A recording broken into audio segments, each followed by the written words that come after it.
குடந்தை நகர்வாழ் பெரியவர்களே, அருமை தாய்மார்களே, வருகிற ஏப்ரல் 23 அன்று நடைபெற இருக்கின்ற சட்டமன்ற பொதுத் தேர்தலில் நமது கும்பகோணம் தொகுதியில்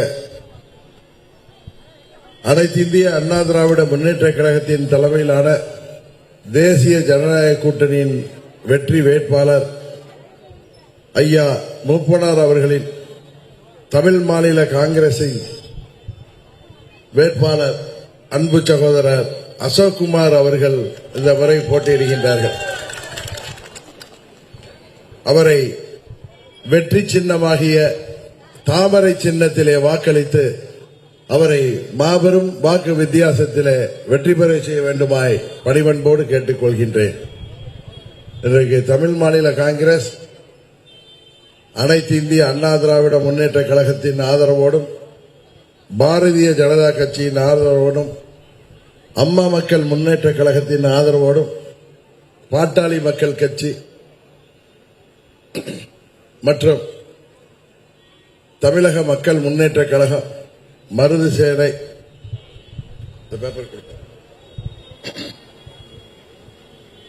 புதிய நீதி கட்சி, இந்திய ஜனநாயக கட்சி, புரட்சி பாரதம், தமிழக மக்கள் முன்னேற்ற கழகம், தென்னிந்திய பார்வர்ட் பிளாக், பெருந்தலைவர் மக்கள் கட்சி, உழவர் உழைப்பாளர் கட்சி, தமிழ்நாடு யாதவ மகாசபை, தமிழ்நாடு முத்தரையர் முன்னேற்ற சங்கம், மூவேந்தர் முன்னேற்ற கழகம், மருது சேனை போன்ற 17 கட்சிகளின் கூட்டணியோடு இங்கே தமிழ் மாநில காங்கிரசின் வேட்பாளர் ஐயா வாசன் அவர்களின் வேட்பாளர் போட்டியிடுகின்றார். மறைந்த ஐயா மூப்பனார் அவர்கள் பற்றி நான் சொல்லித்தான் உங்களுக்கு தெரிய வேண்டிய அவசியம் இல்லை. காரணம், அரசியலிலே கண்ணியத்திற்கும் எளிமைக்கும் நேர்மைக்கும் பெயர் பெற்ற ஒரு மாபெரும் தலைவர். அவரை 1999 ஆண்டில் அம்மா அவர்கள் சொன்னதின் பேரில் நான் இங்க சுந்தர பெருமாள் கோயிலில் தான் முதல் வந்து சந்தித்து 2000 நடைபெற்ற அந்த இடைத்தேர்தல்கள் அறந்தாங்கி மற்றும்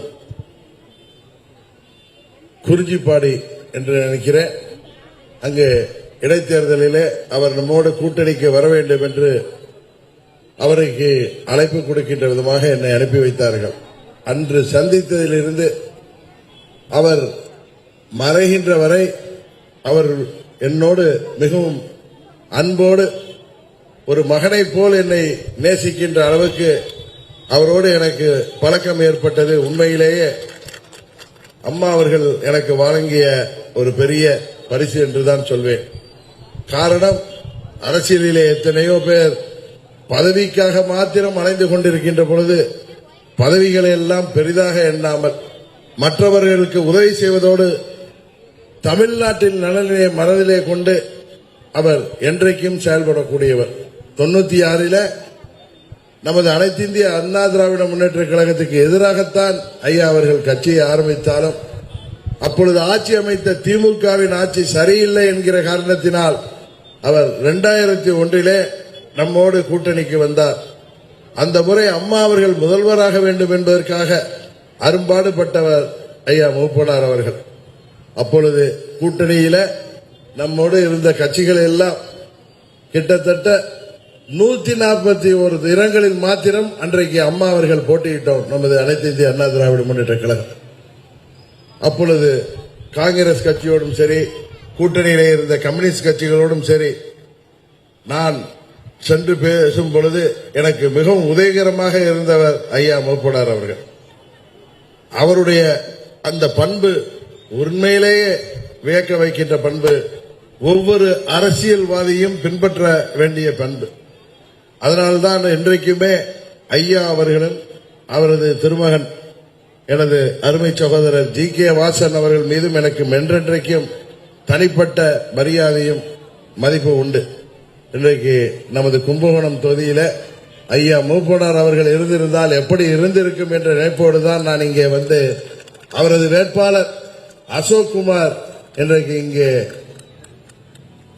வெற்றி சின்னமாகிய நமது தாமரை சின்னத்திலே போட்டியிடுகிறார். இது இரட்டை இலை சின்னம் என்றாலும் அது இங்கே தாமரையால்தான் போட்டியிடுகிறது என்பதை மறந்துவிடக்கூடாது. கும்பகோணத்திலே குக்கர் சின்னம் இன்றைக்கு தாமரையாகத்தான் போட்டியிடுகிறது. மாம்பழம் சின்னமும் இன்றைக்கு தாமரையாகத்தான் போட்டியிடுகிறது.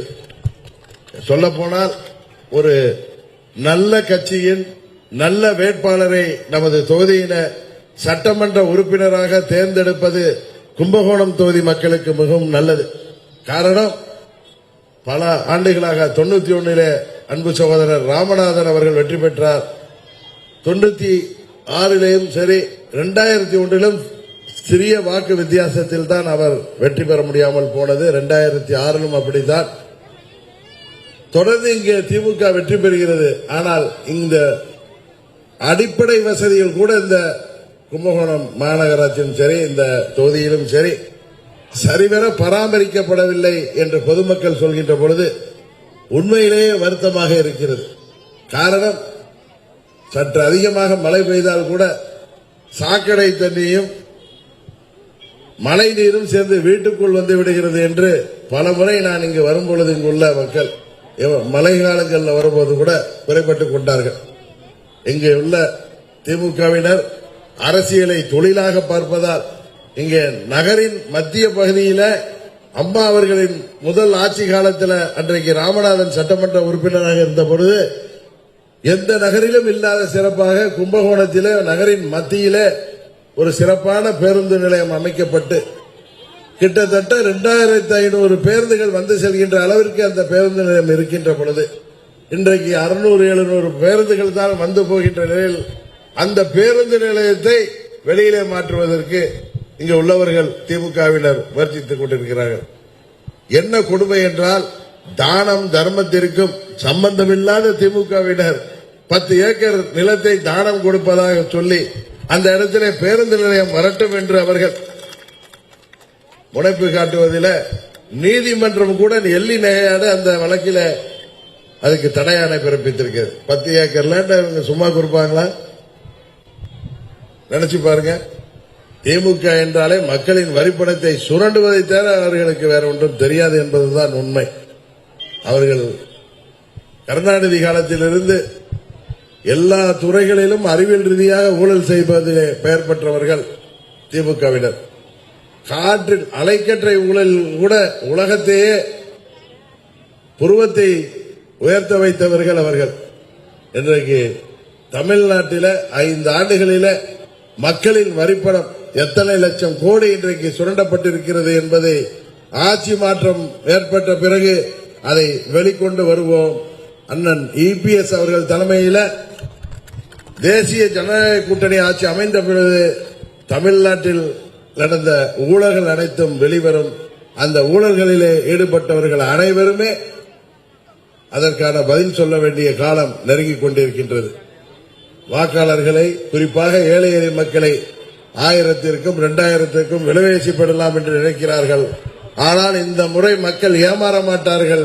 அதுவும் ஐயா வாசன் அவர்களின் வேட்பாளர், ஐயா மூப்பனார், மறைந்த மூப்பனார் அவர்களின் கட்சியின் வேட்பாளர், அதுவும் இந்தியா முழுவதும் பிரசித்தி பெற்ற நமது தாமரை சின்னத்திலே போட்டியிடுவது இந்த முறை மக்கள் உறுதியாக வாக்களிப்பார்கள் என்பது எனக்கு தெரியும்.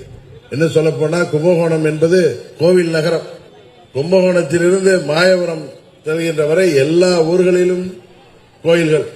இந்த பக்கம் தஞ்சாவூர் செல்கின்ற சாலையிலும் சரி, அந்த பக்கம் பாபநாசம் சென்றாலும் சரி, திருவையாறு சென்றாலும் எங்கும் கோயில்கள். இது ஒரு கோயில் நகரம். இந்த நகரத்தை பராமரிப்பதற்கு நல்ல ஒரு சட்டமன்ற உறுப்பினரை நீங்கள் தேர்ந்தெடுக்க வேண்டும். இன்றைக்கு தமிழ்நாட்டிலே சட்டம் ஒழுங்கு சந்தி சிரித்துக் கொண்டிருக்கிறது. பச்சிலம் குழந்தை முதல் வயது முதிர்ந்த மூதாட்டி வரை இன்றைக்கு அவர்கள் பாதுகாப்பு இல்லாத சூழ்நிலை, கொடுமையான வன்கொடுமையிலே அவர்கள் ஆளாக்கப்பட்டு கொலை செய்யப்படுகின்ற சூழ்நிலை தான் இருக்கிறது. எங்கும் கஞ்சா, ஹெராயின் போன்ற போதைப் பொருட்களின் நடமாட்டம், விற்பனை, அதன் பின்னணியிலே திமுகவினர் இருப்பது வேதனையிலும் வேதனையாக இருக்கிறது. இன்னும் சொல்ல போனால் நமது சோழமண்டலம் என்பது விவசாய பூமி. இங்கே விவசாயிகள் படுகின்ற பாடு இந்த ஆட்சியாளர்களிடம் மிகவும் கொடுமையாக இருக்கிறது. இன்றைக்கு தமிழ்நாடே பொங்கி போய் இருக்கிறது. அது இந்த தேர்தலிலே உறுதியாக தெரியப்படும். 2001 எப்படி ஆட்சி மாற்றம் ஏற்பட்டதோ, 2011 எப்படி ஒரு மிகப்பெரிய மக்கள் புரட்சி ஏற்பட்டதோ, அமைதி புரட்சியாக இன்றைக்கு தமிழ்நாட்டு பெண்கள் இன்றைக்கு அமைதியாக காத்துக் கொண்டிருக்கிறார்கள்.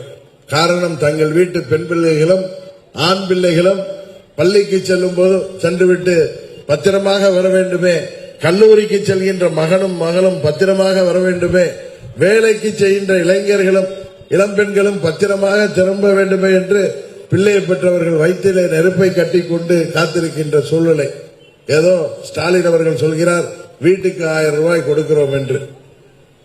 அதை கொடுத்து இந்த நாட்டிலே நடக்கிற வன்கொடுமைகளையும் கொலைகளையும் மறைத்து விடலாம் என்று அவர் நினைத்துக் கொண்டிருக்கிறார். இன்றைக்கு விலைவாசி விண்டை முட்டுகின்ற அளவிற்கு உயர்ந்திருக்கின்றது. தேர்தலுக்கு முன்பு சொன்ன வாக்குறுதிகள் எல்லாம் காற்றிலே பறக்க விடப்பட்டிருக்கிறது.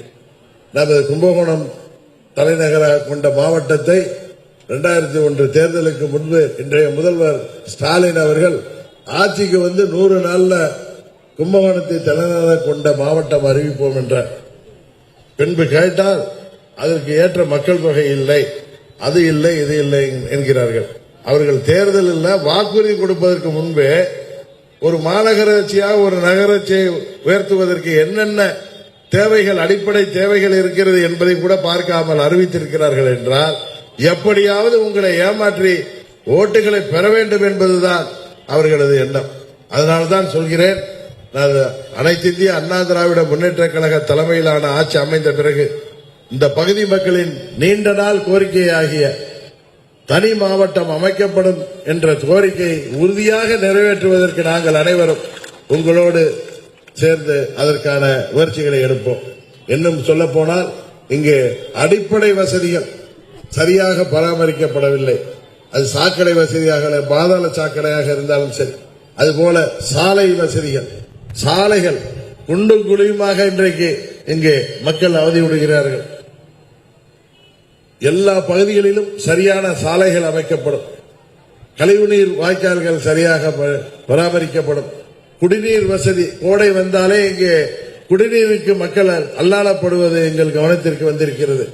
அனைத்தையும் பூர்த்தி செய்து உங்களுக்கு ஒரு அம்மா அவர்கள் ஆட்சி காலத்திலே எப்படி நமது கும்பகோணம் இருக்குமோ அது போன்ற ஒரு நிலையிலே சட்டம் ஒழுங்கு பராமரிக்கப்படுகின்ற ஒரு நிலையில மீண்டும் தமிழகத்திலே அம்மாவின் ஆட்சியை உருவாக்கி நாம் தேவைகளை பூர்த்தி செய்து காட்டுவோம் என்ற உறுதியை இந்த நேரத்திலே சொல்லிக்கொண்டு, நீங்கள் ஓட்டு போடுறப்ப முதல் பெயரு சகோதரர் அசோக்குமார் 1வது எண்ணிலே தாமரை இருக்கும். அதனால நீங்க தேடிட்டுலாம் இருக்க வேண்டாம், பெட்டியில மேல தாமரை இருக்கும், 1வது எண்ணில அசோக்குமார் பெயர் இருக்கும். எளிமையாக வாக்களிக்க முடியும்.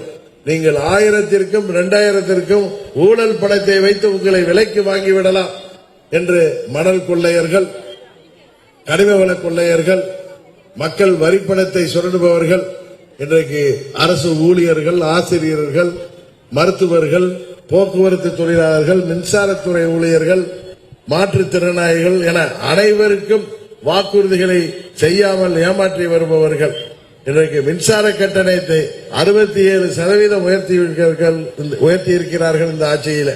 அதுபோல பால் பொருட்கள் விலை உயர்ந்து இருக்கிறது, அனைத்து விலைவாசியும் உயர்ந்திருக்கிறது. வீட்டுக்கு மாதம் 1000 ரூபாய் கொடுத்தால் கூட அது சரியாக வராது ஏழை எளிய மக்களுக்கு என்பது நீங்கள் புரிந்து வைத்திருக்கிறீர்கள். எப்படியாவது உங்களை ஏமாற்றி ஆட்சிக்கு வந்ததை விட அப்பாவும் பிள்ளையும் ஸ்டாலினும் உதயநிதியும் சுத்தி வருகிறார்கள். இந்த முறை தமிழ்நாட்டை காக்க வேண்டிய பொறுப்பு உங்களிடம் இருக்கிறது. உங்கள் வீட்டு பெண் பிள்ளைகளையும் உங்கள் வீட்டு ஆண் பிள்ளைகளையும் வருங்கால சமுதாயத்தை பாதுகாக்க வேண்டிய பொறுப்பு உங்களிடம் இருக்கிறது. கஞ்சா போன்ற போதைப் பொருட்களை தமிழ்நாட்டிலே இல்லை என்கிற நிலையை உருவாக்குவதற்கு, சட்டம் ஒழுங்கு இங்கே சரியாக பராமரிக்கப்படுவதற்கு, அம்மாவின் ஆட்சி அண்ணன் EPS அவர்கள் தலைமையிலே உருவாவதற்கு கும்பகோணத்திலே கூட்டணி கட்சியாகிய தமிழ் மாநில காங்கிரசின் வெற்றி வேட்பாளர் அசோக்குமார் அவர்களுக்கு தாமரை சின்னத்திலே வாக்களித்து அவரை மாபெரும் வெற்றி பெற செய்ய வேண்டுமாய் உங்கள் அனைவரையும் பணிவன்போடு கேட்டு விடைபெறுகிறேன். நன்றி, வணக்கம்.